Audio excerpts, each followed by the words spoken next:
the question is industry leading the way and government an impediment?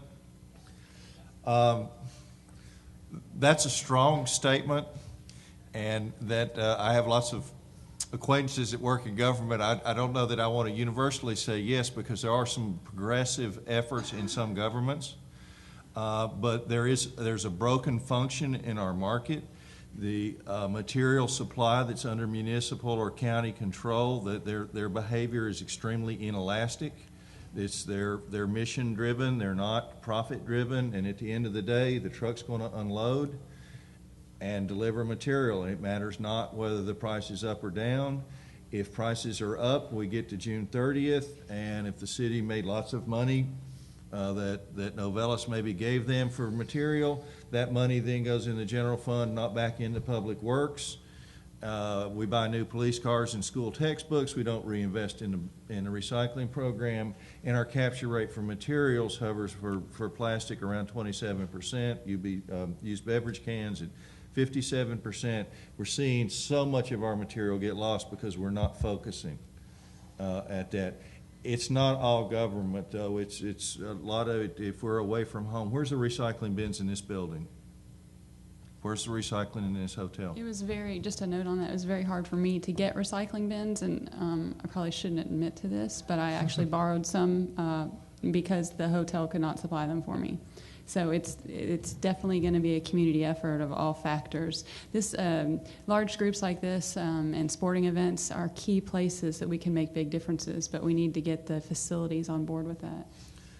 Could I just add, globally, the average aluminum recovery rate for beverage cans is 70%, and as Will said, we're about 58% in the United States. So we're behind the rest of the world here, and I think to go forward, we need to get a good partnership between industry and government, national and local, state level, that we work together to try and increase opportunities to recycle and education.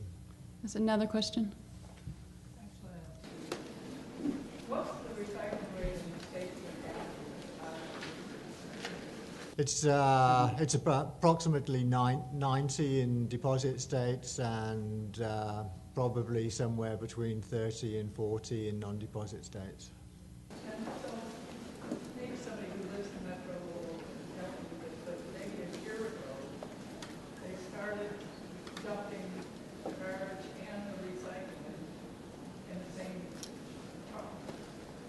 But the city government said that they were sorting it at the whoever picks up the garbage. Is that possible? Why isn't that possible also? The references to what we would call in the, we refer to a material recovery facility as a MRF, and one that's taking mixed waste and trying to pull recycling out of it, we address as a dirty MRF. It is Charlottesville, Virginia recently went that way. I didn't know Louisville was.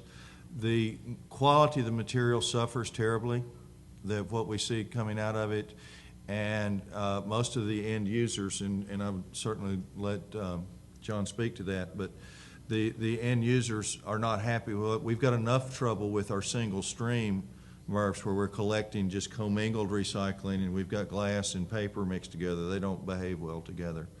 But throwing the pizza and the coffee grounds on top of it makes it even worse. All right, we have time for one more question. I'd like to add one thought.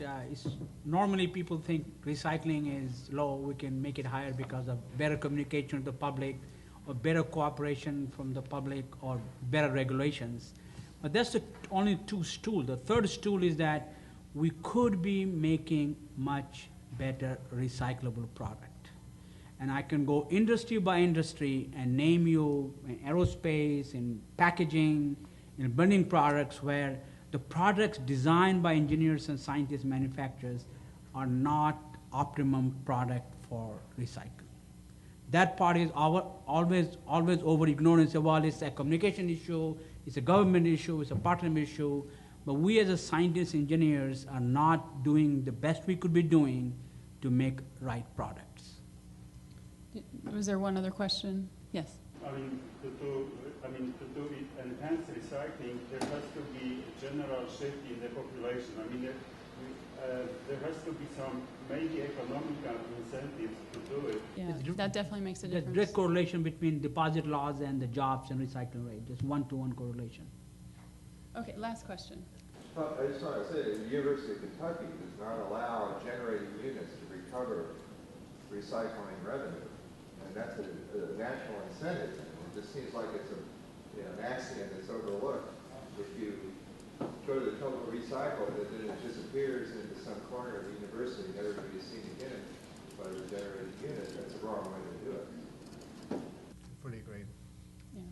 Yes, definitely. So we've all pointed out, policy issues, production issues, all ways, which was part of why we had this session, was to bring this to light. So we're all definitely players in the universal problem. Thank you, gentlemen, for coming today.